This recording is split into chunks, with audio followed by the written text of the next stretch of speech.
வணக்கம். நாமக்கல் மாவட்டத்திலிருந்து செயல்படுகின்ற நமது வாகை தமிழ் சங்கத்தின் சார்பாக வாகை யாழிசை தமிழியல் ஆய்வு மன்றம் நிகழ்த்தக்கூடிய இணைய வழியிலான ஒரு நாள் சிறப்பு சொற்பொழிவு, ஆய்வு சொற்பொழிவு இன்று இனிதாக தொடங்குகிறது. இச்சொற்பொழிவிற்கான தலைப்பாக நாம் எடுத்துக்கொண்ட தலைப்பு புரட்சி கவிஞரும் புரட்சியும் என்கின்ற இந்த அருமையான தலைப்பு. புரட்சி கவிஞர் பாரதிதாசன் குறித்த ஒரு புதிய பரிமாணத்துல புதிய விஷயங்களை பகிர்ந்து கொள்ளும் விதமாக இந்த சொற்பொழிவை நமது அரங்கத்தில் இன்றைக்கு நிகழ்த்துவதற்கான முயற்சியோடு இந்த அரங்கத்தை நாம் இனிதே தொடங்குகின்றோம். வாகை தமிழ் சங்கம் தொடர்ந்து பல்வேறு வகையான ஆய்வு செயல்பாடுகளை தொடர்ந்து முன்னெடுத்து வருகிறது. ஒவ்வொரு வடிவிலான ஒவ்வொரு முறைமையிலான ஆய்வரங்கங்கள் என்பது தொடர்ந்து அந்த வழியில நம்ம தொடர்ந்து முன்னெடுத்துட்டு வரோம். ஒரு நிறைய ஆய்வரங்கங்கள் நம்ம பண்ணியிருக்கோம். அது போல நிறைய கருத்தரங்கங்கள் பண்ணியிருக்கிறோம். ஆசிரியர் திறன் மேம்பாட்டு பயிற்சி பண்ணியிருக்கிறோம். இப்ப அந்த வரிசையில இன்னைக்கு நாம நிகழ்த்தக்கூடியது சொற்பொழிவு அரங்கம். இந்த அரங்கம் புரட்சி கவிஞர் பாரதிதாசன் குறித்த நினைவுகளை, அவருடைய பெருமைகளை, சிறப்புகளை, அவர் எப்படி புரட்சி கவிஞராக மலர்ந்தார் என்பது சார்ந்த பல்வேறுபட்ட சிந்தனைகளை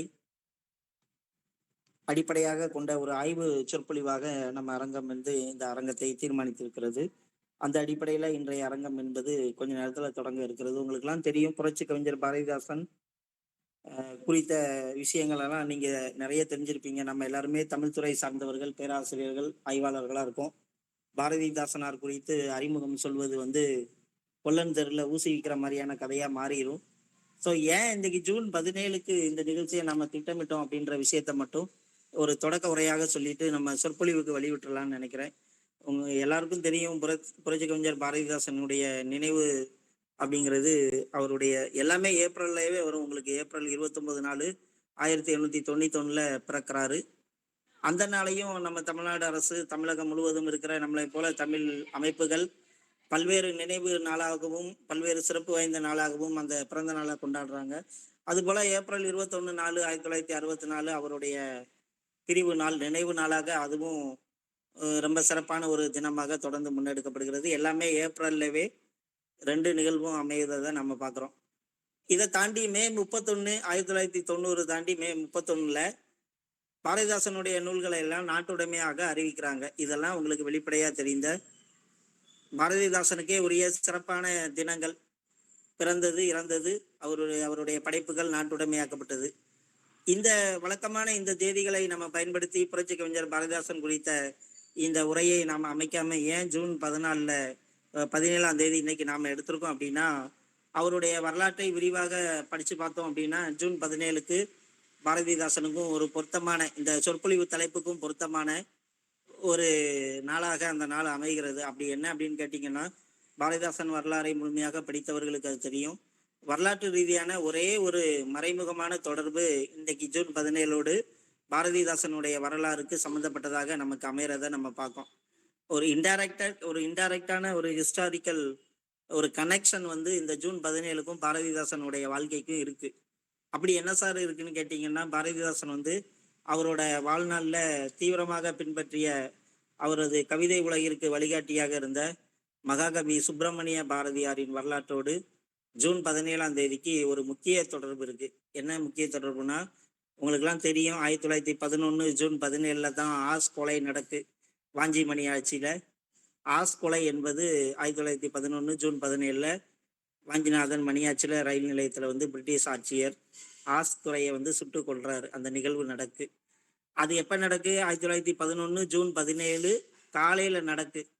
பாரதிதாசன் மீதான அந்த தாக்கம், இந்த செய்தியை, இந்த வரலாற்று நிகழ்வை அடிப்படையாக வைத்து எப்படி நடக்குன்னா, இந்த சம்பவத்தின் போது பாரதியார் புதுச்சேரியில தலைமறைவா இருக்காரு.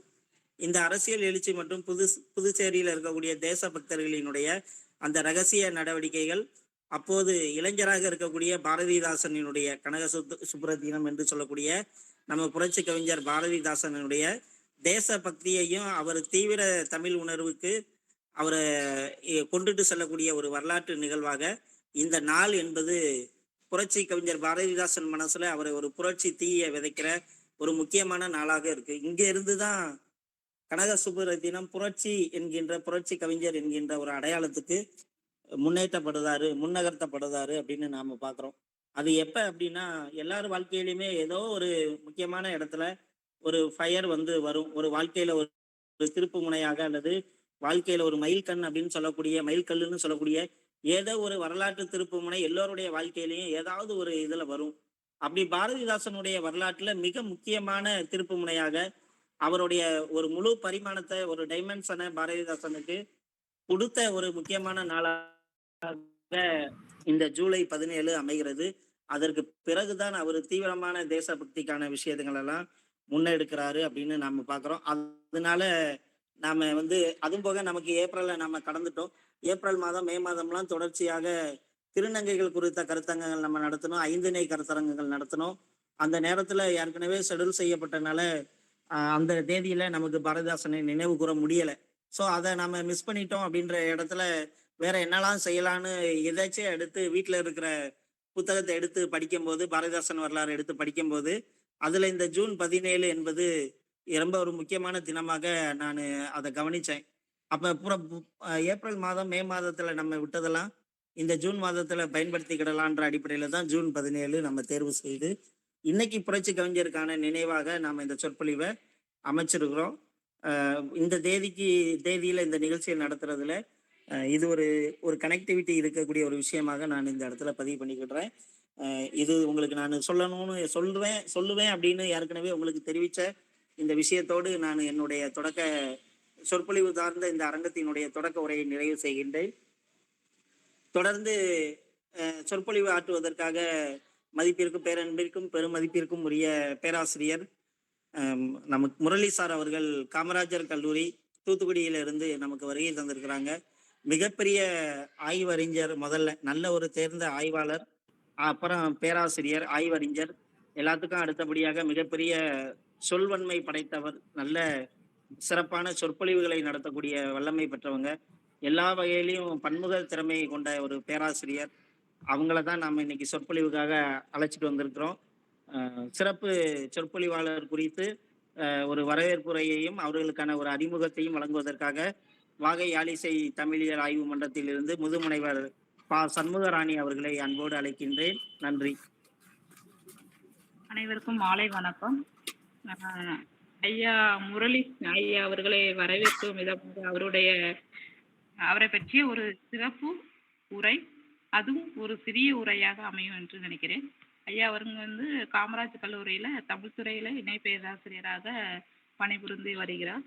அவர் வந்து சிறந்த பேச்சாளர், அடுத்து வந்து கவிஞர், பத்திரிகை எழுத்தாளர், பட்டிமன்றத்தில் பேசுபவர், அரட்டை அரங்கத்தில் பேசுபவர். அடுத்து வந்து அவங்களோட சிறப்பு அப்படின்னா, நாட்டுப்புறல் பாடல் வந்து எல்லாராலையும் பாட முடியாது. ஐயா வந்து சிறப்பா பாடுவாங்க. நடிப்பு திறனிலும் நாட்டுப்புற பாடல் மட்டும் இல்லாம நடிப்பு திறனிலையும் சிறப்பு பெற்றவர். வில்லுப்பாட்டு பயிற்சி குழு நடத்துனராக ஐயா வந்து பயிற்சி கொடுத்துட்டு வர்றாங்க. அடுத்து வந்து நாட்டுப்புற நடனம் ஆடுபவர், மேற்கத்திய நடனம் ஆடுபவர், இன்னிசை நாடகம், மேடை நாடகத்தில் நடித்தவராக, மேலும் கேலி விளம்பரத்தில் பரிசு பெற்றவராகவும், கலந்துரையாடல் நிகழ்வில் வென்றவராகவும், கல்லூரி நுண்கலை மன்ற செயலாளராகவும் பணிபுரிந்து வருகிறார். பல்வேறு இலக்கிய போட்டிகளில் நடுவராகவும் செயல்பட்டு வருகிறார். வில்லுப்பாட்டு பாடுவராகவும் செயல்பட்டு வருகிறார். மாணவர்களின் நுண்கலை திறமைகள் வெளிவர பல்வேறு பயிற்சிகள் கொடுக்குறாங்க. அடுத்து வந்து அழகப்பா பல்கலைக்கழக பயிற்சி மையத்துல சிறப்பு வகுப்புகள் எடுப்பவராகவும் ஐயா பணிபுரிந்து வருகிறாங்க. தினமணி பத்திரிகையில பத்திரிகையாளராகவும் பயிற்சி எடுத்தவராகவும், மாணவர்களுக்கு பத்திரிகை சார்ந்த பணியில் பயிற்சி கொடுப்பவராகவும் பணிபுரிந்து வர்றாங்க. தினத்தந்தி மற்றும் இதழ்களில் கட்டுரைகள் எழுதுபவராகவும் பணிபுரிந்து வர்றாங்க ஐயா. பல்வேறு சாதனைகளை படைத்த நம்மளுடைய சிறப்பு விருந்தினர் வந்து கல்லூரியில வந்து NSSல வந்து நடவடிக்கைகளை வந்து வாழ்த்துறை வழங்குபவராகவும், பல்வேறு பள்ளி மற்றும் கல்லூரிகளில் நடத்தும் போட்டிகளில் நடுவராகவும் இடம்பெற்றிருக்காங்க. அடுத்து வந்து பல்வேறு இலக்கிய கூட்டங்களில் ஒருங்கிணைப்பு குழு உறுப்பினராகவும் இருந்திருக்காங்க. காமராஜர் கல்லூரியில வந்து மேகசின் இதழில் ஆசிரியராக பணிபுரிந்து வர்றாங்க. தன்னம்பிக்கை சார்ந்த 2 குறுந்தகடுகளை வெளியிட்டிருக்காங்க. அடுத்து வந்து தூத்துக்குடியில அகில இந்திய வானொலி நிகழ்வில் வந்து மாணவர்களின் நுண்கலை நிகழ்ச்சிகள் கொடுப்பவராகவும் இருந்தாங்க. கொரோனா குழுவில் சமூக விழிப்புணர்வு வீடியோவை வெளியிட்டிருக்காங்க.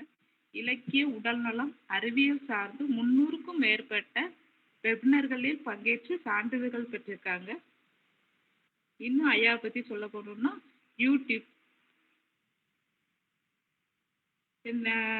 முனைவர் முரளி என்ற பெயரில் 400க்கும் மேற்பட்ட தன்னம்பிக்கை சார்ந்த வீடியோ ஆடியோக்களை பேசி பதிவிட்ட பதிவாளராக யூடியூப் சேனல் நடத்தி வர்றாங்க.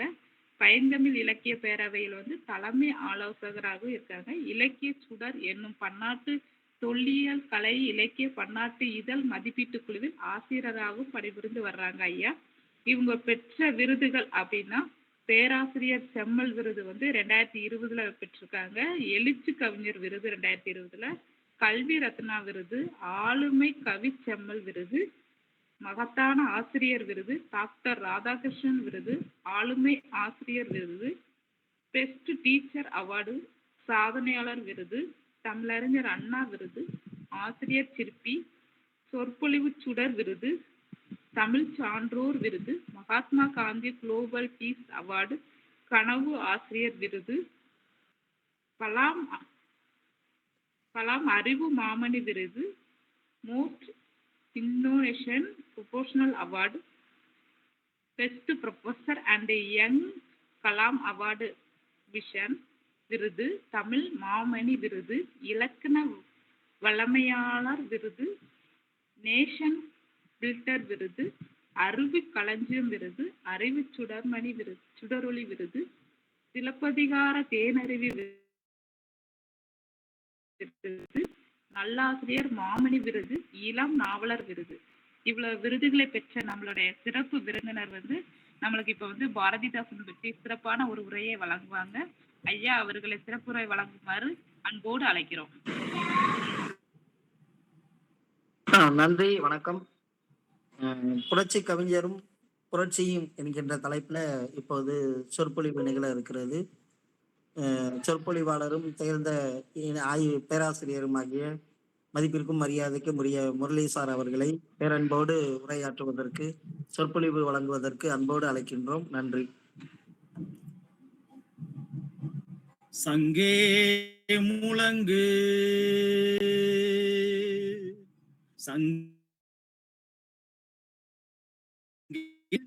எங்கள் வாழ்வும் எங்கள் வளமும் மங்காத தமிழ் என்று சங்கே முழங்கு, சங்கே முழங்கு. எங்கள் பகைவர் எங்கோ மறைந்தார், இங்குள்ள தமிழர்கள் ஒன்றாதல் கண்டே. பொங்கும் தமிழர்க்கு இன்னல் விளைத்தால் சம்காரம் நிசமென சங்கே முழங்கு, சங்கே முழங்கு, சங்கே முழங்கு, சங்கே முழங்கு, சங்கே முழங்கு. தமிழுக்கு எனது முதல் வணக்கம். இதயத்தால் இணையத்தில் இணைந்துள்ள அத்தனை அன்பு உள்ளங்களுக்கும் எனது அன்பு வணக்கம். வாகை தமிழ் சங்கத்தினர் அனைவருக்கும் எனது தனி வணக்கம். அன்பு மூன்றெழுத்து, அன்பிலே விளைந்திடும் பண்பு மூன்றெழுத்து, வீரம் மூன்றெழுத்து, அந்த வீரத்தின் விளைநிலமான களம் மூன்றெழுத்து, அந்த களத்திலே காணும் வெற்றி மூன்றெழுத்து. அந்த வெற்றி என்ற மூன்றெழுத்தை தான் செய்யக்கூடிய செயல்பாடுகளிலே நாள்தோறும்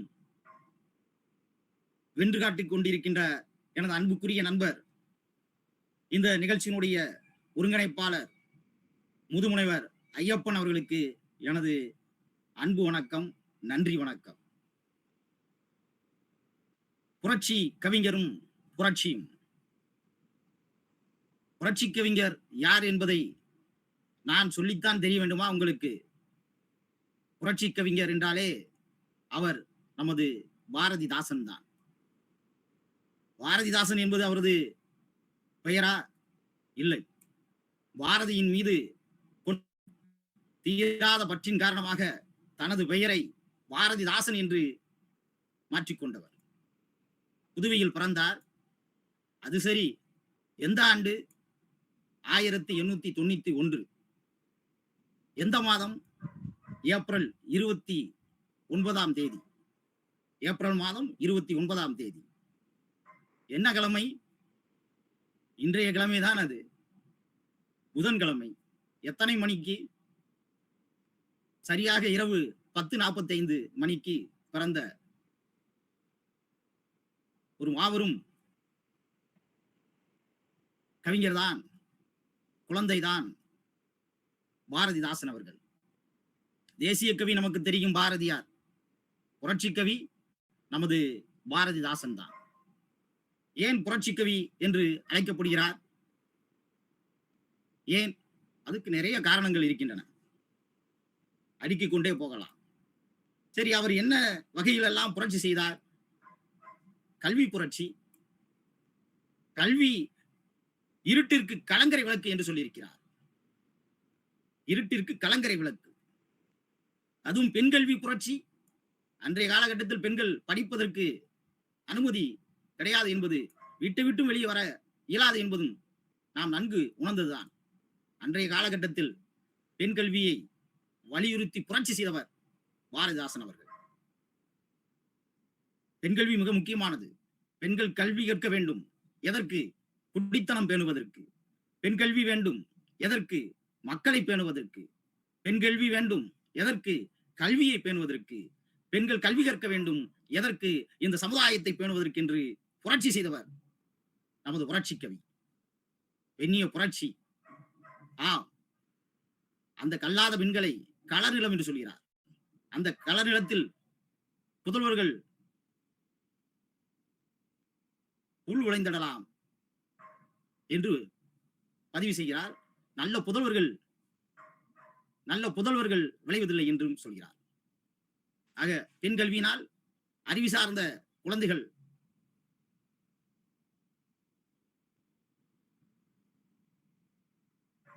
நமக்கு கிடைக்கும் என்பதையும் அவர் பதிவு செய்கிறார். விதவை பற்றிய வருத்தமும் அவருடைய படைப்புகளிலே பதிவு செய்யப்பட்டிருக்கிறது. கோரிக்கை அற்று கிடக்குதென்னே, இங்கே வேரில் பழுத்தவளா என்று பதிவு செய்கிறார். விதவை பற்றி பேசியதோடு மட்டுமில்லாமல் விதவைகளின் மறுமணம் பற்றியும் அவர் புரட்சி செய்து பாடல்களை பதிவு செய்கிறார். வாடாத உப்பு போன்ற மங்கை நல்லால் மணவாளன் இறந்த பின் மனத்தல் தீரோ என்று பதிவு செய்கிறார். ஆக கல்வி புரட்சி, கல்வி அறியாமையை நீக்கக்கூடிய விளக்கு என்றும் பதிவு செய்கிறார். இருட்டிற்கு கலங்கரை விளக்கம் என்றும் பதிவு செய்கிறார். அந்த கல்வி புரட்சி, குறிப்பாக பெண்ணிய புரட்சி, விதவைகள் மறுமணம் கூடாது என்ற இருந்த காலகட்டத்தில் விதவை பற்றி பேசி, விதவை மறுமணம் பற்றி தனது படைப்புகளிலே பதிவு செய்து சமூக சீர்திருத்த கருத்துக்களை, புரட்சிகரமான கருத்துக்களை மக்கள் மத்தியிலே தனது படைப்புகள் மூலம் எடுத்துரைத்தவர் தான் பாரதிதாசன் அவர்கள். அவருடைய தந்தையார் பெயர் நமக்கு தெரியும், கனகசபை. தாயார் பெயர் நமக்கு தெரியும், லட்சுமி அம்மையார். இவருடைய இயற்பெயர் நமக்கு தெரியும், சுப்புரத்னம். தந்தையாருடைய கனக என்பதை சேர்த்து கனக சுப்புரத்னம் என்று மாற்றிக்கொண்டார் என்பது நமக்கு தெரியும். அதன் பிறகுதான் பாரதியினுடைய தாக்கம். அதனால் பாரதி தாசன் என்று தன் பெயரை வைத்துக் கொண்டார் என்று. அப்படி என்ன பாரதியின் மீது உங்களுக்கு பற்று என்று அவருடைய நண்பர்கள் எல்லாம் கேட்கும் பொழுது, பார்ப்பானை ஐயர் என்று காலமும் போச்சே என்று யாரடா இப்படி பேசுவார் என்று பதிவு செய்கிறார். அவருக்கு பிடித்த தலைவர் பெரியாரையும் அண்ணாவையும் குறிப்பிடுகிறார். மூட நம்பிக்கைகள் சார்ந்து குரல் கொடுத்தவர்கள், சமுதாய சீர்திருத்தத்திற்காக பேசியவர்கள் என்று பதிவு செய்கிறார். அதனால் அவருக்கு பிடித்த தலைவர் இவர்கள் இருவரும். பிடித்த கவிஞர் பாரதியார். சிந்துக்கு தந்தை என்று பதிவு செய்கிறார். செந்தமிழ் தேனி என்று பதிவு செய்கிறார். அவருடைய பாடல்களை யாராவது, பாரதியின் பாடல்களை யாராவது தவறாக பாடினால் இவருக்கு பிடிக்காது. ஒரு இடத்திலே உணவு உண்ண சென்ற போது நண்பருடைய வீட்டிலே, குறிப்பாக நண்பருடைய வீட்டிலே உணவு உண்ண சென்ற பொழுது அங்கே இருக்கின்ற அந்த நண்பரினுடைய குழந்தை பாரதியின் பாடல்களை அருமையாக பாடுவாள் என் மகள் என்று சொல்ல, சரி பாடச் சொல்லுங்கள் என்று கேட்க, அந்த பெண் பாடிய பாடலை கேட்டு, அப்படி என்ன பாடல் பாடினார் என்றுதானே கேட்கிறீர்கள்? பாரத சமுதாயம் வாழ்கவே, பாரத சமுதாயம் வாழ்கவே, ஜெய ஜெய ஜெய பாரத சமுதாயம் வாழ்கவே, 40 கோடி சனங்களின் சங்கம் முழுமைக்கும் பொது உடைமை என்று அந்த பெண் பாடுகிறார். 40 கோடி ஜனங்களின் சங்கமா? பாரதி 30 கோடி சனங்களின் சங்கம் தானே என்று சொன்னார். எப்படி நீ இன்றைய காலகட்டத்திற்கு ஏற்றபடி மக்கள் தொகை சார்ந்து 40 கோடி என்று நீ எப்படி பாரதியின் பாட்டை மாற்றி பாடலாம் என்று விருந்து உண்ண சென்றவர் விருந்தை மறுத்து வந்து விட்டார். மதுரையில் நடந்த சம்பவம் இது. அந்த அளவுக்கு பாரதியின் மீதும் பாரதியினுடைய அந்த படைப்புகளின் மீது பற்று கொண்டவர் பாரதிதாசன் அவர்கள். தமிழ் மீது அதீத பற்று. தமிழே நீ ஒரு பூக்காடு, அதிலே நான் ஒரு தும்பி என்று சொல்கிறார். சொந்தமலை நரும் தேனே, செயலினை மூச்சினை உனக்களித்தேனே, நீ நைந்தாயனில் நைந்து போகும் என் வாழ் என்று பதிவு செய்கிறார். தமிழுக்கும் அமுதென்று பேர், தமிழுக்கும் அமுதென்று பேர், அந்த தமிழ் எங்கள் இன்பத்தமிழ், அந்த தமிழ் இன்பத்தமிழ் எங்கள் உயிருக்கு நேர், உயிருக்கு நேர் என்று பதிவு பாடல். தமிழுக்கும் நிலவென்று பேர், அந்த தமிழ் இன்பத்தமிழ் எங்கள் சமூகத்தின் விளைவுக்கு நீர். தமிழை உயிராக போற்றியவர் பாரதிதாசன் அவர்கள். புரட்சி கவியிலே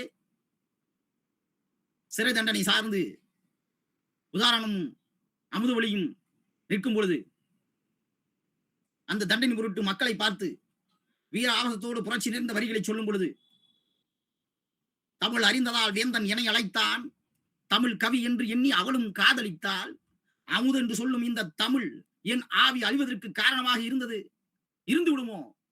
ஐயோகோ, என் தாய்மொழிக்கு பழி வந்தால் சகிப்பதுண்டோ? உமை ஒன்று வேண்டுகிறேன், மக்களை நோக்கி வேண்டுகிறார், உமை ஒன்று வேண்டுகிறேன், மாசில்லாத உயர் தமிழை உயிர் என்று போற்றுமீன்கள் என்று. தானும் அமுதவழியும் அன்பு வயப்பட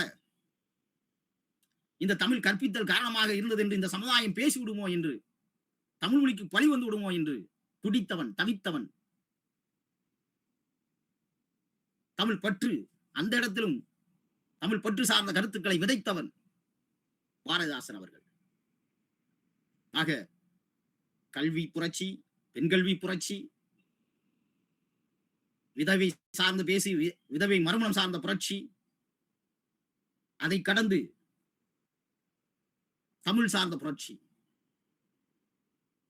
செய்தவர் பாரதிதாசன் அவர்கள்.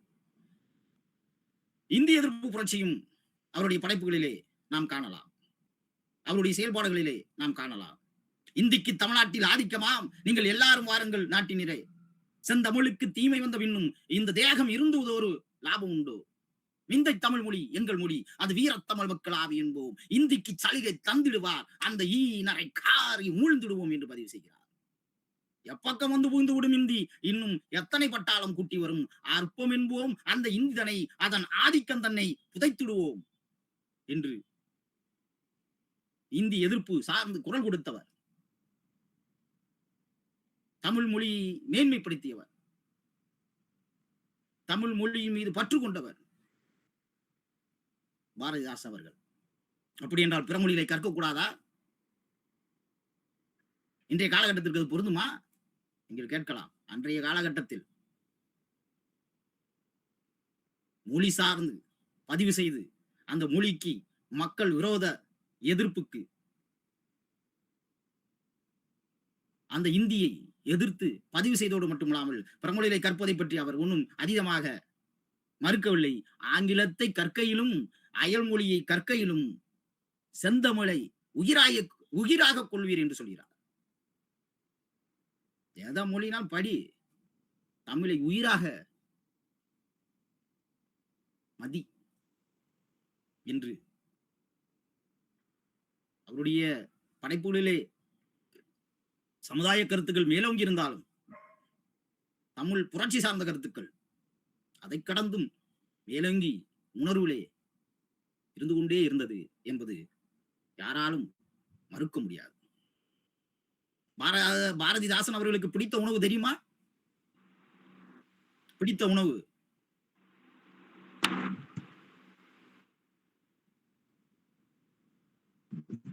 அவரு வீட்டிற்கு சென்ற பொழுது அந்த வீட்டில் இருக்கின்ற அம்மையார், உங்களுக்கு சைவம் பிடிக்குமா என்று கேட்கிறார். அவர் அப்பொழுது எனக்கு வைணவம் பிடிக்கும் என்று சொல்கிறார். வீட்டிலே உணவு சமைப்பதற்காக சைவம் பிடிக்குமா என்று கேட்கிறார். கேட்ட அந்த அம்மையாருக்கு, அந்த அம்மையாரிடம் வைணவம் பிடிக்கும் என்கிறார். வைணவமா? அந்த அம்மையார் முடிக்கிறார், என்னை போன்று சிரிக்கவும் செய்கிறார். ஆமா, அதுலதானே அவதாரம் இருக்கு, கூர்ம அவதாரம் இருக்கு என்று சொல்கிறார். மச்சம் என்பது உங்களுக்கு தெரியும், மீன் மச்ச அவதாரம் இல்லையா? அவருக்கு பிடித்த உணவு மீன் உணவு. இப்படி அவரை பற்றி சொல்லிக்கொண்டே போகலாம். குயில் பத்திரிகையில் நடத்தி நிறைய படைப்புகளை வெளியிட்டிருக்கிறார். பெண் குழந்தை தாலாட்டு,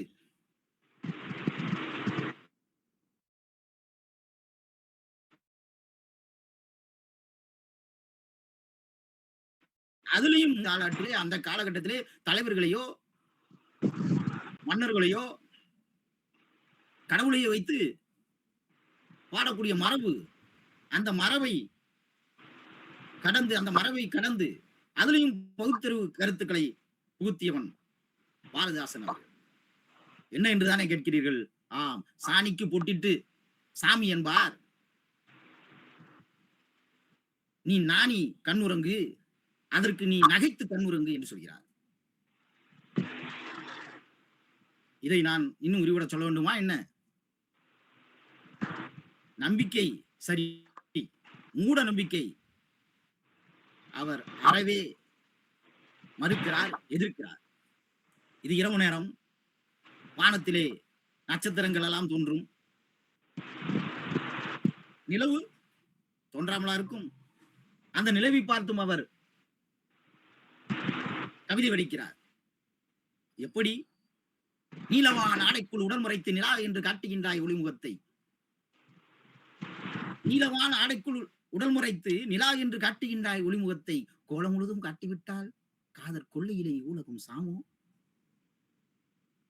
அந்த நீலவான ஆடையிலே முகத்தை மட்டும் காட்டுற, கோலம் முழுவதும் காட்டிவிட்டால் காதற் கொள்ளையிலே ஊலகம் சாமோ. வானச் சோலையிலே பூத்த தனி பூவே நிலவே நீதான், சொக்கவள்ளி பார்க்குடமோ அமுத உற்றோ, காலை வந்த செம்பருதி கடல் மூழ்கி கடல் மாறி குளிரடைந்த ஒளி பிளம்போ, உன்னை காணும் போதினிலே என் உலகத்திலே ஊறி வரும் உணர்ச்சியினை எழுதுவதற்கு நினைத்தாலும் வார்த்தை கிடைத்திடுவதில்லை. நித்திய தரித்திரராய் உழைத்து பசித்த மக்கள் சிறிது கூழ் தேடுங்கால், பானை ஆற கணத்திருந்த வெண்சோறு காணும் இன்பம் கவி நிலவே, உன்னை காணும் இன்பம் தானோ. பாருங்க, நிலவை இயற்கை பற்றி வாழும்போது கூட சமுதாய சிந்தனை கருத்துக்களை அதிலே உட்புகுத்தீரா பாருங்க. பசித்த மக்கள் கூழுக்காக ஏங்கி இருக்கும் பொழுது, பசித்த மக்கள் சிறிது கூழ் தேடுங்கால், கூழுக்காக ஏங்கி தவித்துக் கொண்டிருக்கும் பொழுது பானை நிறைய வெண்சோறு கிடைத்தால் எவ்வளவு இன்பம் வருமோ அவ்வளவு இன்பம், உன்னை காணும் இன்பம் என்று பதிவு செய்கிறார். யாரு? பாரதிதாசன் அவர்கள். இயற்கையை பாடுவதிலும் சமுதாய சிந்தனை கருத்துக்களை அவரை பதிவிட தவறவில்லை. ஜாதி எதிர்ப்பு பற்றியும் பேசுகிறார். ஜாதிய எதிர்ப்பு சார்ந்து, இருட்டறையில் உள்ளதடா உலகம், சாதி இருக்கிறது என்பவனும் இருக்கின்றானே என்று சொல்கிறார். அவன் ஜாதியை பிடித்து நிறைய பேர் தொங்கிக் கொண்டுதான் இருக்கிறோம். இன்னும் இந்த சாதிக்கு பிறந்தவன் என்பதை விட இதை சாதிக்க பிறந்தவன் என்பதை நீங்கள் சாதித்து காட்ட வேண்டும் என்பதை மறந்துவிடக்கூடாது. சாதிய எதிர்ப்பு அவருடைய படைப்புகளிலே, பாரதிதாசனுடைய படைப்புகளிலே இருந்தது. அந்த உணர்வு நமக்கு வேண்டாமா? மத எதிர்ப்பும், மதங்கள் மக்களுடைய மாற்றுச் சட்டைகள் என்று சொல்கிறார்.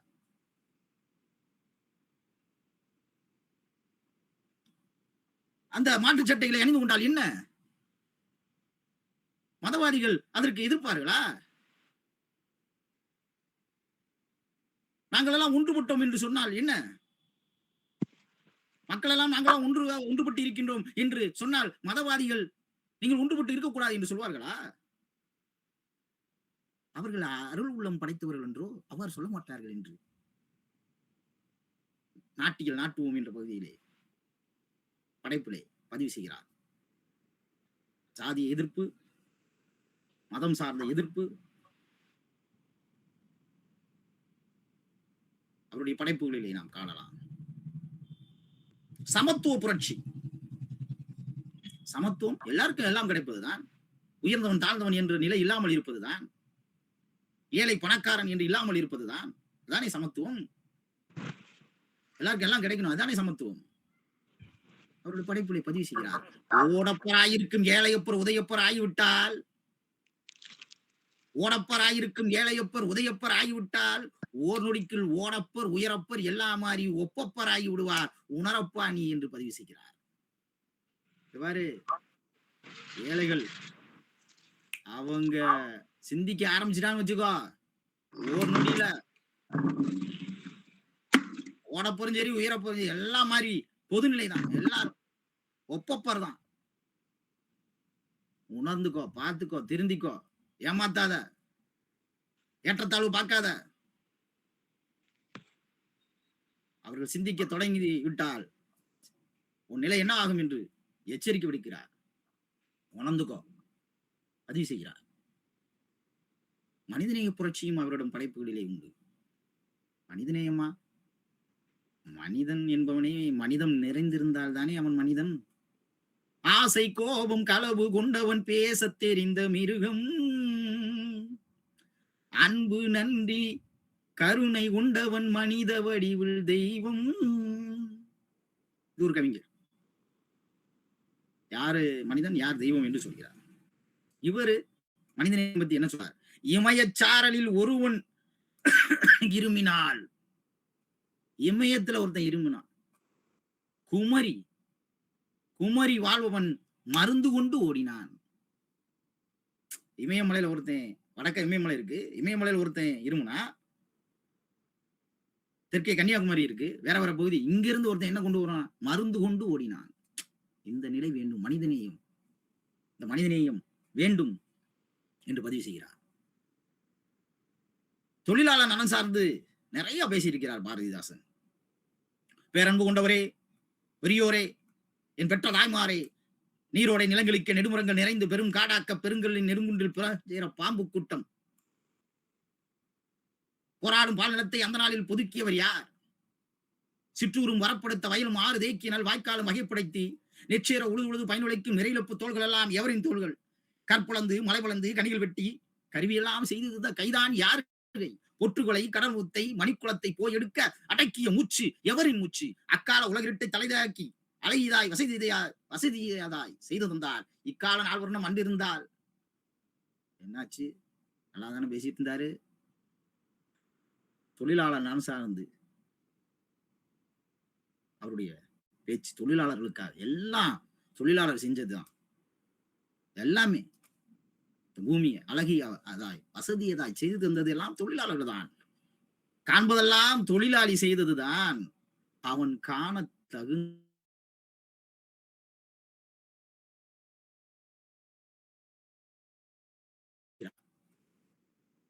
வலியோர் சிலர் எளியோர் தம்மை வதையோ புரிகுவதோ,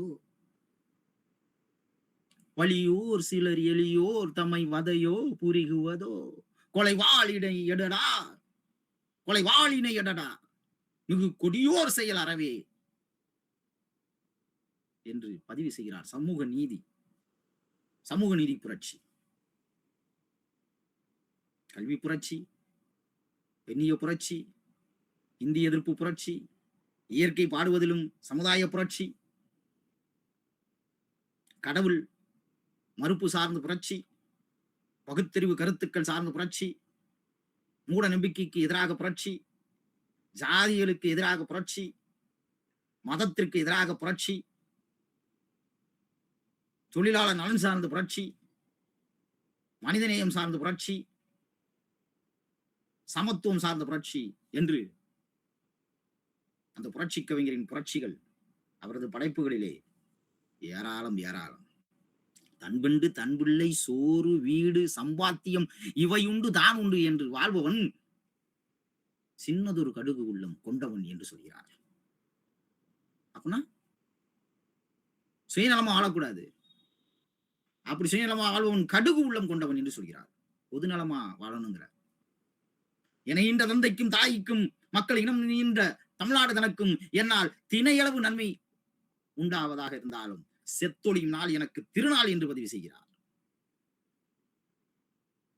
பாரதிதாசன். உலக ஒற்றுமைக்காக தொல்லுலக மக்கள் எல்லாம் ஒன்றே என்னும் தாய் உள்ளம், அதில்தானே இன்பம். எதில் இன்பம்? அதில்தானே இன்பம்.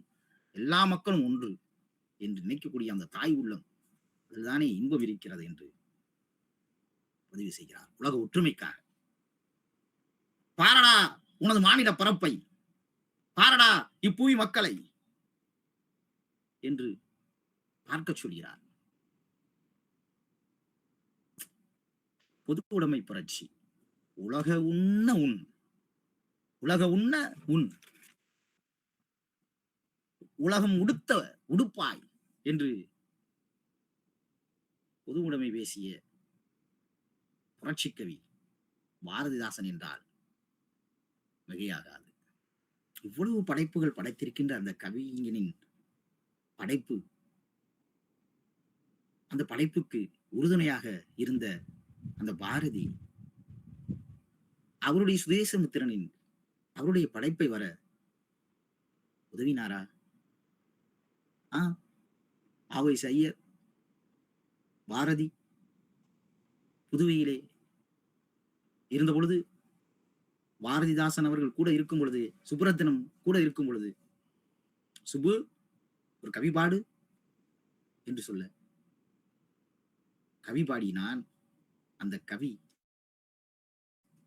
என்ன தெரியுமா? எங்கெங்கு காணினும் எங்கெங்கு காணினும் சக்தியடா, அவள் 7 கடல் அவள் வண்ணமடா என்று பதிவு செய்கிறார். சுதேசமித்திரனில் வெளிவந்தது. இந்த கவிதை பாடிய உடனே சுப்பிரமணிய பாரதியின் கவிதா மண்டலத்தைச் சேர்ந்த சுப்புரத்தினம் பாடியது என்று சுதேசமித்திரனுக்கு அனுப்பி அதை அந்த கவிதையை வெளிவரச் செய்தவன் பாரதியார். ஊக்குவிக்க ஆள் இருந்தால் ஊக்குவிப்பவனும் தேக்கு விற்பான் அல்லவா? அப்படி பாரதி ஊக்கப்படுத்திய கவிஞன் கனவு சுப்புரத்தினம். அதனால்தான் நிறைய தாக்கம், அந்த கவியின் மீது ஈர்ப்பு. அதனால் தாசனாகவே மாறிவிட்டார். தனது பெயரை யார் மாற்றுவார்? பாரதிதாசன் என்றே மாற்றிக்கொண்டார்.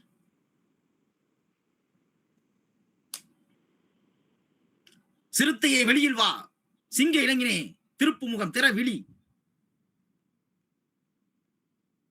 சிம்புல் பறவையே சிறகை விரி, ஏலி என உன்னை இழந்தவர் நடுங்க, புலி என செயல் செய்ய புறப்படு வெளியில் என்று வீர ஆவேசம்.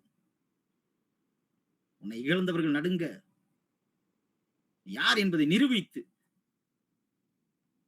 காட்டு என்று பதிவு செய்தவன் பாரதிதாசன் அவர்கள். அவையும் மாத்திச்சூடி எழுதினார். முதலையும் அவை எழுதினார் இல்லையா? அதிலே பாரதி ஆத்திச்சூடி எழுதினார். பாரதிதாசன் ஆத்திச்சூடி எழுதினாரா? எழுதியிருக்கிறார். அப்படியா? கேலி பண்ணாத. இல்ல நான் கேள்வி பண்ணல, கேலி பண்ணாத, அந்த ஆத்திச்சூடியில பதிவு செய்யற. அனைவரும் உறவினர். அனைவரும் உறவினர். அமைதி, ஒற்றுமை. ஆட்சி பொதுமை செய். பைந்தமிழ் முதன்மொழி. ஈவது மகிழ்ச்சி. ஈவது மகிழ்ச்சி. பாருங்க எவ்வளவு சமத்துவ உணர்வு. அனைவரும் உறவினர். ஆட்சியை பொதுமை செய். மன்னராட்சியை கடந்து மக்களாட்சி சார்ந்து புரட்சி தனது படைப்புகளிலே பதிவு செய்திருக்கிறான் பாரதிதாசன் அவர்கள். பாலும் தெளிதேனும் பாகும் பருப்பும் இவை நாளும் கலந்து உனக்கு நான் தருவேன். கோலம் செய்துங்க முகத்து தூமணியே நீ எனக்கு சங்கத்தமிழ் மூன்றும் தா. யாரியா பண்ணது இது? அவ்வையார் பண்ணது. மூதுரையில இவர் ஒரு இலக்கிய மன்ற கூட்டத்துக்கு போறாரு, ஒரு பள்ளிக்கூடத்துக்கு. அங்க கடவுள் வாழ்த்து அந்த பாட்டு பாடியிருக்காங்க. இவர் பேச போகும்போது தமிழ் என்ன அவ்வளவு மலிவா, பாலும் தெளிதேனும் பாகும் பருப்பும் நாள் ஒரணா கூட வராது. அப்ப இத கொடுத்து சங்கத்தமிழ் மூணு அவ்வளவு மலிவா நினைச்சிட்டீங்களோ தமிழ? யார் அதை எழுதுனது? கூட்டத்தில் பேசுறாரு. எல்லாருக்கும் அதிர்ச்சி, ஆச்சரியம். யார் எழுதுனதுதான் மனசில் பட்டதை சட்டன சொல்லுவார். உண்மையிலே அது ஒரு பக்கம் பார்த்தா எவ்வளவு கஷ்டப்பட வேண்டியிருக்கு. தமிழ் முனைவர் பட்டம் சார்ந்து, வேலைவாய்ப்பு சார்ந்து எவ்வளவு விஷயங்கள் இருக்கு. தமிழ் படிக்கிறது அவ்வளவு எளிமையான.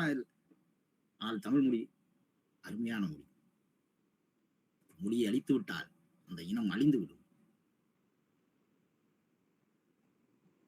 ஆனால் மொழி பற்று விழி போல எண்ணி நீங்கள் நம் மொழி காக்க வேண்டும். பைந்தமிழ் முதன் மொழி என்று சொல்கிறார். பிற மொழியை கற்க வேண்டாம் என்று சொல்லவில்லை. கண்ணாடி போல பிற மொழிகளை கற்றுக்கொள்ளுங்கள்.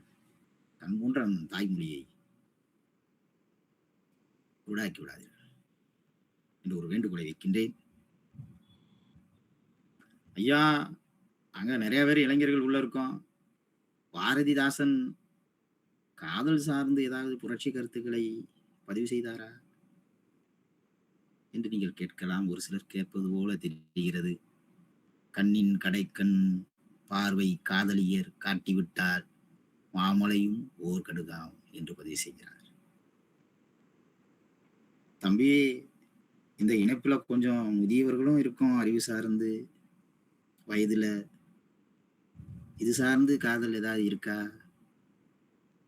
சதராடும் நடையாள் அல்ல அவள், தளர்ந்த மூதாட்டி, காய்ந்த புற்கட்டே அவள் உடம்பு, குளிகள் கண்கள், நிலவல்ல முகம், குளிகள் கண்கள், எது எனக்கு இன்பம் நல்கும்? குடும்ப வழக்கிலே, முதியோர் காதலிலே எது எனக்கு இன்பம் நல்கும்? தலைவன் கேட்பதாக சொல்வதாக ஒரு வரிகள். எனக்கு எது இன்பம் நல்கும் என்றால் அவள் இருக்கின்றாள் என்பதொன்றே என்று பதிவு செய்கிறார்.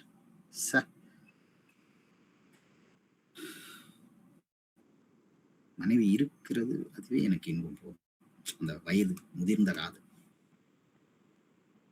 அன்பு.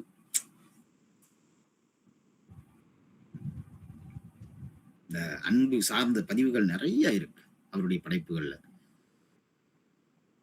துன்பம் நிறைய பேருக்கு இருக்கு. அதுக்கு மருந்து இருக்கா? துன்பத்துக்கு மருந்து பாரதிதாசன் சொல்கிறார். இடும்பைக்கு இடும்பை போட, அது வள்ளுவர் சொல்றது. இடும்பைக்கு இடும்பை கொடுப்பார், இடும்பைக்கு இடும்பை படாதவர், அது வள்ளுவர் சொன்னது. பாரதிதாசன் துன்பத்திற்கு மருந்து சொல்லி இருக்கிறாரா? என்ன மருந்து? துன்பம் நேர்கையில் யாழ் எடுத்து மீட்டி, துன்பம் நேர்கையில் யாழ் எடுத்து மீட்டி நீ எனக்கு இன்பம் சேர்க்க மாட்டாயா. எப்படி எப்படி? யாழ் எடுத்து மீட்டி நீ எனக்கு இன்பம் சேர்க்க மாட்டாயா.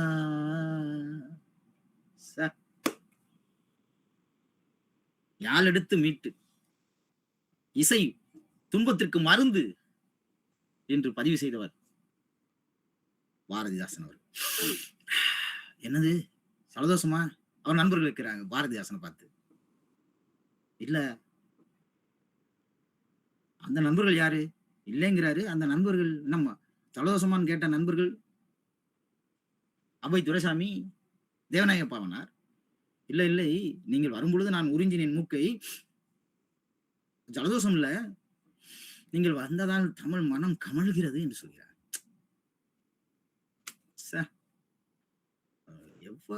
எவ்வளவு தமிழ் மீது பற்று கொண்டு இருந்தால் அவர் சதா நினைப்பு ஃபுல்லாமே தமிழ் சார்ந்தே இருந்தது. பாரதிதாசன் வாழ்க்கை வரலாறு ஏதாவது எழுதினாரா? எழுதல. அந்த மாடசாமி வருத்தப்படுவான், அதனால எழுதுறேங்கிறார். மாடசாமியா யாரு? இந்த ஐயப்பன் ஐயா பேசும்போது கூட ஆஸ்துரை சுட்டுக் கொண்டது சார்ந்ததெல்லாம் பேசினார். ஆஸ்துரை சுட்டுக் கொண்டது வீரன் வாஞ்சிநாதன் என்று நமக்கு தெரியும். இன்னும் அதிலே 3 இருக்கிறார்கள். வீரன் வாஞ்சிநாதன் தன்னைத்தானே சுட்டுக் கொண்டான், இன்னொருத்தர் தூக்கு போட்டுக் கொள்கிறார், இன்னொருவர் விஷமறிந்து விடுகிறார், இன்னும் ஒருத்தர் அதுல இருந்து தப்பிச்சு இவரை பாக்குறாரு, பாரதிதாசனை பாக்குறாரு, இவர் தான் இந்தோனேசியாவுக்கு அனுப்பிக்கிறார். நான் வாழ்க்கை வரலாறு எழுதுனா உண்மை எழுதணும். அதுல இந்த மாடசாமி இருக்கான்ல, அவன் இன்னும் உயிரோட இருந்தாலும் இருப்பான், அதனால நான் எழுதல அப்படின்னு சொல்லி அவரு நிறைய இடத்துல பதிவு செய்யறார். அவருக்கு பிடித்த உணவு தான் ஏற்கனவே நான் சொன்னதுதான். வெத்தலை பாக்கு போடுற பழக்கம்லாம் இருக்கு அவருக்கு, சுருட்டெல்லாம் குடிக்கிற பழக்கம்லாம் இருந்திருக்கு. கடைசி காலகட்டத்திலே அந்த மருத்துவமனையில் இருக்கும் பொழுது கண்ணதாசன் அவரை பார்க்க வருகிறார். அப்பொழுது கண்ணதாசா, தமிழை இயக்கம் நான் எழுதினேன், அது கூட நீ ஒரு நூலை எழுத வேண்டும், அது மட்டுமல்ல நம்மோட இருந்தவங்க எல்லாத்தையும் அவங்க உடல்நிலையத்தை பார்த்துக்க சொல்லு என்று சொல்கிறார். அவரு உடல் நலத்தை பேணி பாதுகாக்க சொல்லியிருக்கிறார். நாமும் நமது நாட்டிற்காகவும் நமது மொழிக்காகவும் நமது உடல்நிலையத்தை ஆரோக்கியமாக பார்த்துக் கொள்ள வேண்டும் என்று ஒரு வேண்டுகோளை உங்களிடம் விடுக்கின்றேன். மொத்தத்தில் அவருடைய கவிதைகள்ல என்னென்னலாம் பார்க்கலாம் அப்படின்னு சொல்லி பார்த்தோம்னா, வேங்கையின் கம்பீரம் பார்க்கலாம், சிறுத்தையின் பாய்ச்சல் பார்க்கலாம், சிங்கத்தின் முழக்கம் பார்க்கலாம், தென்றலின் தெம்மாங்கு பார்க்கலாம், நிலவின் குளிர்ச்சி பார்க்கலாம், அருவியின் ஓட்டம் பார்க்கலாம், புயலின் வேகம் பார்க்கலாம், இடியின் முழக்கம் பார்க்கலாம், மின்னலின் கீற்று பார்க்கலாம்.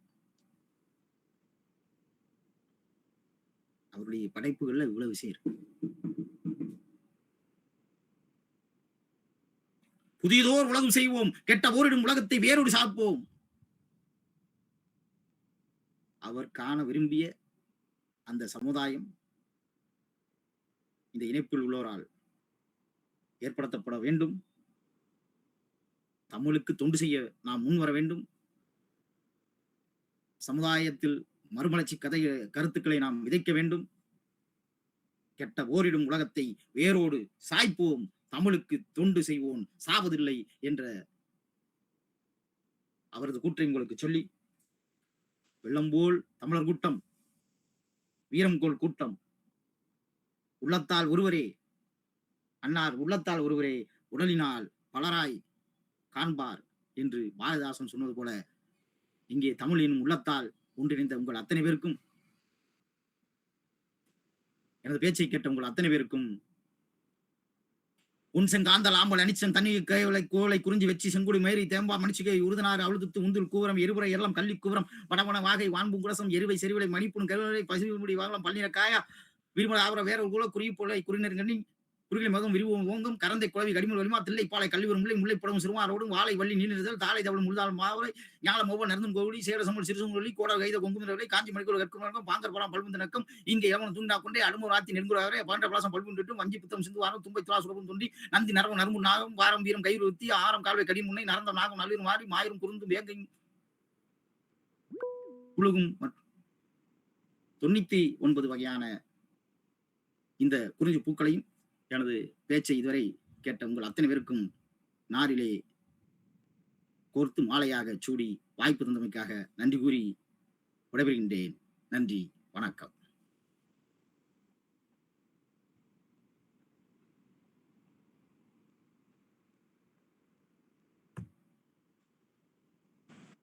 நன்றிங்க சார்.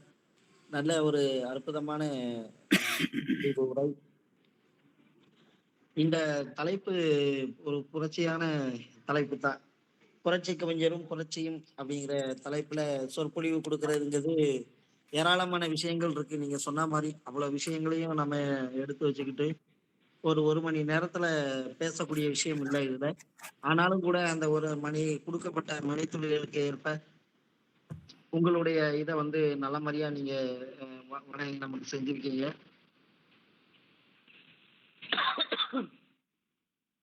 இந்த தலைப்பு வந்து நீங்க இந்த தலைப்பை தரும்போதே நான் நிறைய இதுல என்னென்ன செய்திகள்லாம் சொல்ல போறீங்க அப்படின்னு கேட்கறதுக்கே ரொம்ப ஒரு ஆர்வமா தான் நானும் எல்லாரும் மாதிரி இருந்தேன்.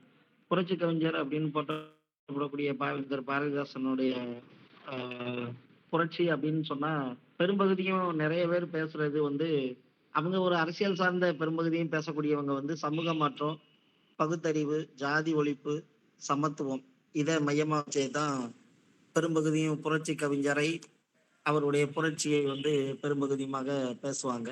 ஏன்னா அன்னைக்கு இருந்த காலகட்டத்துல அரசியல் கலந்த பாரதிதாசன் குறித்த சொற்பொழிவுகளை வந்து அநேகமாக கேட்கக்கூடிய காலகட்டமா அன்னைக்கு இருந்த வரலாற்று சூழல் அல்லது சமூக சூழல் என்பது அப்படியானதா இருந்திருக்கு.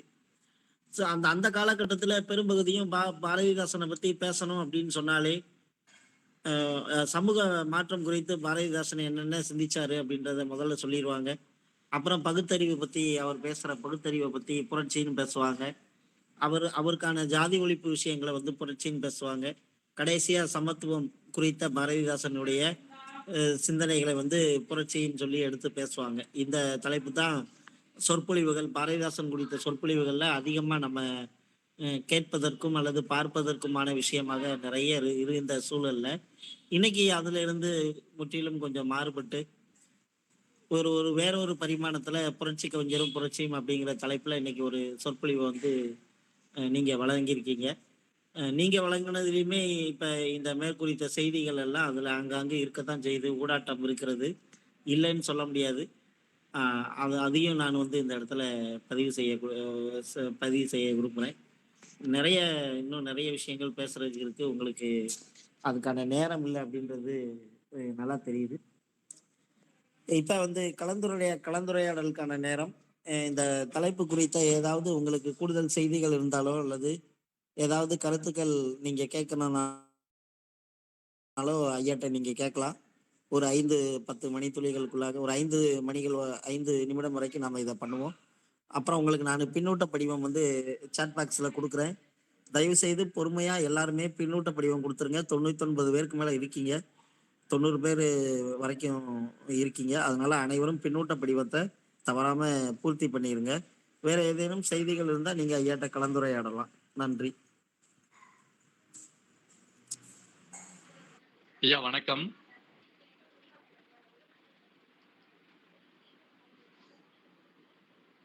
ஐயா வணக்கம். ஐயா பேசுங்கய்யா, பேசுங்கய்யா. வணக்கம் ஐயா. மிகச் சிறப்பான ஒரு உரை. பாரதிதாசன் அவர்கள் பிறந்தது முதல்ல அவருடைய வாழ்க்கையுடைய இறுதி வரை ஒரு நீண்ட திரைப்படம் பார்ப்பது போன்ற ஒரு நிறைய கருத்துக்களை தொடர்ந்து அழகாக மிகவும் தொகுத்து வழங்கியிருக்கிறார் நம்முடைய உரையாளர். அவர் என்னுடைய வாழ்த்துக்களும் பாராட்டுகளும். நன்றி ஐயா. திருச்சி ஜமால் முகமது கல்லூரியிலிருந்து உதவி பேராசிரியர் அமீருத்தீன். நன்றி ஐயா.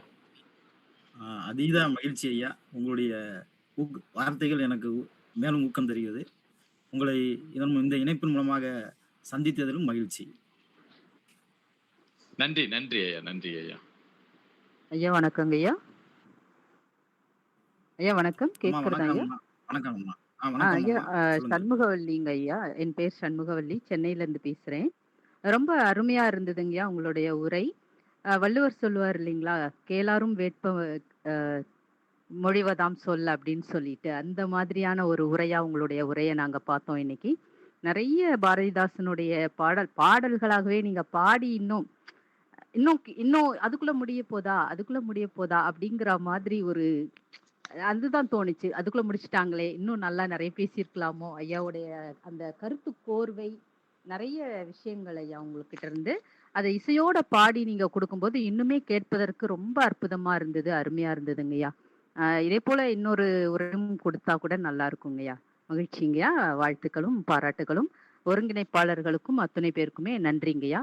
எங்களை போல முனைவர் பட்ட ஆய்வாளர்களுக்கும் இது ஒரு சிறந்த ஒரு ஊக்கமா இருக்கும், ஒரு வழிகாட்டியா இருக்குங்கய்யா. மிக்க நன்றிங்கய்யா. நன்றிங்கய்யா. ஐயா வணக்கம். நான் ஷியாமளா, பெரியார் கலைக்கல்லூரி, கடலூர். சந்தோஷமா சொல்லுங்க. நல்லதொரு உரை. இப்ப நிறைய நீங்க சான்றுகள் பாடல்கள் இருந்தெல்லாம் நம்ம மேற்கோள் உங்களுடைய உரையில தங்கு தடையின்றி அந்த அடிகள் வந்து விழுந்துகிட்டே இருந்தது. இப்ப இறுதியில கூட அந்த குறிஞ்சி பாட்டுல இருந்து அந்த அடிகளை சொல்லி நீங்க முடிச்சீங்க.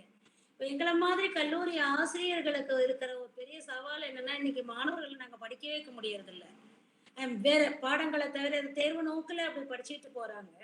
இந்த மாதிரி பாடல் அடிகளை நினைவு வைத்துக் கொள்வதற்கும் மனதில் இருத்துவதற்கும் என்ன மாதிரியான ஒரு வழிமுறைகளை நம்ம கடைபிடிக்கிறதுக்கு ஆலோசனைகள் நீங்க ஏதாவது சொன்னீங்கன்னா நாங்க மாணவர்களோட அதை பகிர்ந்துப்போம்.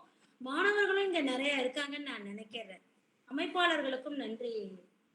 வணக்கம். ஆமா, திரும்ப திரும்ப நம்ம படிக்கணும், ஆர்வமா படிக்கணும். அது நம்ம வாழ்க்கையை உணர்ந்து படிக்கணும், உணர்ச்சியோட படிக்கணும். நம்ம அது அவங்க மனப்பாடமா இல்லாம மனதுல ஒரு பாடமா இருக்கும். அந்த ஆர்வம் தான்மா திரும்ப திரும்ப நம்ம இத நேசித்தல் தான், சுவாசித்தல்னு சொல்லலாம். அந்த தமிழ் சார்ந்து வாசித்தலை சுவாசித்தலை விட மேன்மையா நம்ம பார்த்தோம்னா நிச்சயம் அது உயிர்ப்பா இருக்கும்னு நான் நம்புறேன். உங்க கல்லூரியில பேசுறதுக்கான சூழல் இருந்தாலும் சொல்லுங்க, நேரடியாக கூட நான் அவசியம் வரேன். பேச்சுக்கலை சார்ந்து கூட அவங்களுக்கு எந்த மாதிரி பேசணும் அப்படிங்கிற விஷயத்தையும் சொல்லலாம். இது வந்து நீங்க பாடம் நடத்தும் போது ஒரு நாளைக்கு 2 மேற்கோள்கள் கொடுத்து அவங்கள மறு வகுப்புல வந்து அதை சொல்லுங்க. அவங்களுக்கு ஒரு ஊக்க பரிசு கொடுங்க. இந்த மாதிரி பாரதியார் பாடல்ல ஒரு 4 வரிகள், பாரதிதாசனுடைய படைப்புகள்ல 4 வரிகள், இப்படி எதனாலும் ஒரு 4 வரிகள் கவிதைகள்லையோ, திரையிசை பாடல்கள்ல தன்னம்பிக்கை சார்ந்த கருத்துக்களோ, இல்ல இலக்கியம் சார்ந்த வரிகளையோ ஒரு வகுப்புல நடத்திட்டு மறு வகுப்புல யார் சொல்றாங்களோ இல்ல வேறு இலக்கியங்களை சொல்கிறார்களோ சுட்டி காட்டுகிறார்களோ அவர்களுக்கு ஒரு ஊக்க பரிசு கொடுத்தால் கூட அவர்கள் சார்ந்தும் மிளிர்வார்கள், தமிழும் ஊக்கத்தோடு மிளிரும் என்ற ஒரு சிறு ஆலோசனை உங்களிடம் பகிர்கிறேன். அம்மா வணக்கம் ஐயா. என் பேர் மணிமேகலை. இதுக்கும் பாரதிதாசன் ஐயாவே ஒரு பாடல் கொடுத்திருப்பார். நூலைப்படி, சங்கத்தமிழ் நூலைப்படி, காலைப்படி, மாலைப்படி, முறைப்படி படின்னு சொல்லி எப்படி படிக்கணுங்கிறதுக்கான ஒரு அமைப்பையும் அவரே அவருடைய பாடல்ல கொடுத்திருப்பார்.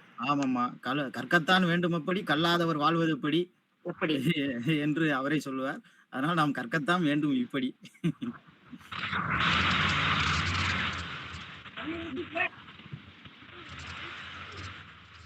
இருக்கிறதாமா அறிவை விரிவுசை அகண்டமாக்கு விசால பார்வையால் விழுங்கு என்று பாரதி சொல்வான். அதை நம்ம அறிவை விருத்தி செய்து கொள்வது. இப்படி படிச்சுட்டே திரும்ப திரும்ப படிச்சுக்கிறேன், காலையில மாலை மதியம் இதே சதா அதே நினைவோடு இருக்கும் பொழுது அது மனதிலே எளிமையாக தங்கிவிடும். உங்கள் ஆலோசனையும் பாரதியின் ஆலோசனையும் ஒன்றாகவே இருக்கிறது. மகிழ்ச்சிமா. அது நன்றாகவே மாணவர்களுக்கும் உதவும்.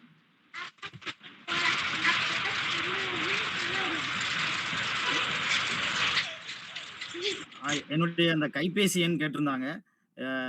கைபேசி எண் வந்து ஆங்கிலத்தில் சொல்லணும்னா 8248747181. தமிழிலே சொல்ல வேண்டும் என்றால் 8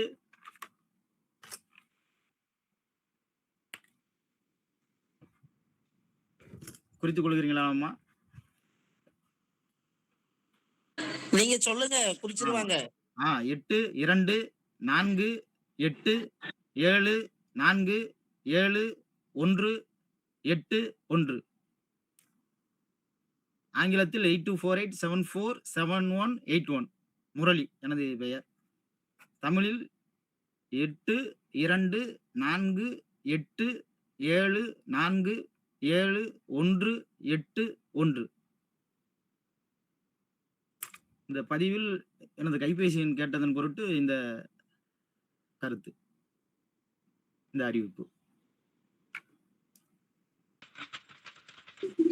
நன்றி. வேற யாரேனும் எதேனும் கலந்து கொள்ள இருக்கீங்களா? உங்களுக்கு ஏதாவது கேள்விகள் இருக்கா? நான் குழுவிலையும் ஐயாவோட நம்பர் வந்து உங்களுக்கு நான் பதிவு பண்றேன். உங்களுடைய கல்லூரிகள்ல ஏதாவது நிகழ்ச்சிகள் இருந்ததுன்னா நீங்க ஐயாவை வந்து கண்டிப்பா அழைச்சுக்கிடுங்க. எல்லா ஜேர்னல்லையும் நிகழ்ச்சி வந்து செய்யக்கூடியவங்க. குறிப்பா தொல்லையர் உழவர் என்ற பெயருக்கு சொந்தக்காரர், அந்த பட்டப்பெயருக்கு உரியவர், அதற்கு நியாயம் சேர்க்கக்கூடியவங்க. அதனால வாய்ப்பு இருந்தா உங்களுடைய கல்லூரிகள்ல எல்லா நிகழ்வுகள்லையும் கூட நீங்க ஐயாவை பயன்படுத்திக்கலாம். நான் குழுல உங்களுக்கு அதற்கான எண் வழங்குகிறேன். இங்க நீங்க ஐயா சொல்லி பதிவு பண்ணலன்னா பரவாயில்ல, நாங்க குழுலையும் போடுறோம். உங்களுக்கு ஐயாவோட அட்ரஸோட நான் கொடுக்குறேன். நீங்க பதிவு பண்ணி ஐயாவை பயன்படுத்திக்கிடுங்க. நன்றி. பின்னூட்ட படிவம் போட்டிருக்கேன், எல்லாரும் பதிவு பண்ணிருங்க. பின்னூட்ட படிவம் போட்டுட்டீங்கன்னா நீங்க நிகழ்ச்சியில இருந்து விடை பெற்றுக் கொள்ளலாம்.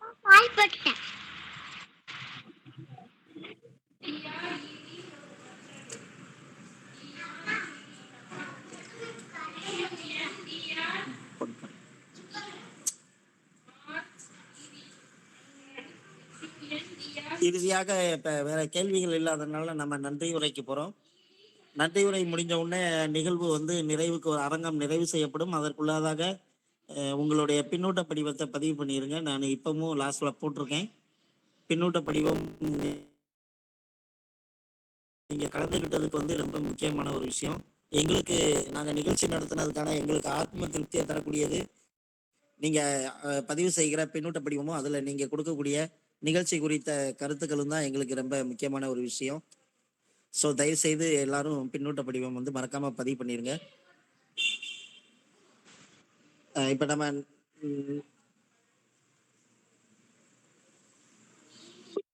நாம வந்து நன்றி உரைக்கு போறோம். நம்மளுடைய நாமக்கல்லில் இருந்து செயல்படுகின்ற வாகை தமிழ் சங்கத்தின் சார்பாக வாகை யாழிசை தமிழியல் ஆய்வு மன்றம் இன்றைக்கு நடத்திய இந்த புரட்சி கவிஞரும் புரட்சியும் என்கின்ற தலைப்பிலான சொற்பொழிவு தூத்துக்குடியில் இருக்கக்கூடிய காமராஜர் கல்லூரியில் இருந்து இணை பேராசிரியர் முனைவர் ஐயா முரளி அவர்கள் கலந்து கொண்டு ரொம்ப சிறப்பான சொற்பொழிவை வழங்கி நமக்கு நிகழ்ச்சியை நிறைவு செஞ்சிருக்காங்க.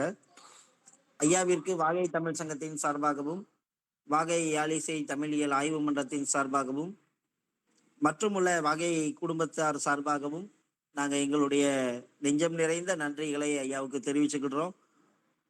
இன்றைய இந்த சொற்பொழிவு நிகழ்வுகளில் நிறைய கல்லூரியை சார்ந்த பேராசிரியர் பெருமக்கள் வருகை தந்திருக்கீங்க.